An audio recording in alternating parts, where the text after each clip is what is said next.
বেনারসি শাড়ির সাথে মুন্ডমালা সেজে পড়ে এই তারাপীঠ ধামে মা তারা যে বিরাজ করে। জয় মা তারা। কেমন আছেন সবাই? আশা করি মায়ের আশীর্বাদে সকলে ভালো আছেন। আজ এক দাদা তার বন্ধুর সাথে মায়ের কাছে পুজো দেওয়ার জন্য এসছে।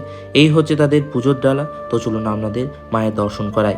আর এই হচ্ছে আমাদের জগৎ জননী আনন্দময়ী শিলাময়ী মা উগ্র তারা। মায়ের ভালোভাবে দর্শন করুন, নিজেদের মনের কামনা বাসনা মায়ের কাছে জানান এবং এই ভিডিওটা আপনার পরিবার পরিজনের সাথে শেয়ার করুন, যাতে তারাও মায়ের এই অপূর্ব রূপে দর্শন করতে পারে। এরপর দাদাদের খুব সুন্দরভাবে দর্শন এবং পুজো হলো। এই হচ্ছে দাদা ও তার বন্ধুরা যারা আজকে মায়ের কাছে পুজো দেওয়ার জন্য এসছে। তারা দুপুরবেলায় মাকে একটি ভোগ নিবেদন করছে।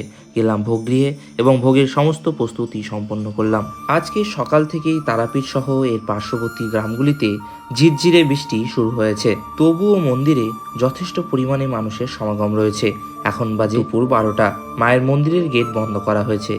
অন্যদিকে এখন চলছে মায়ের মন্দির পরিষ্কারের কাজ। এরপর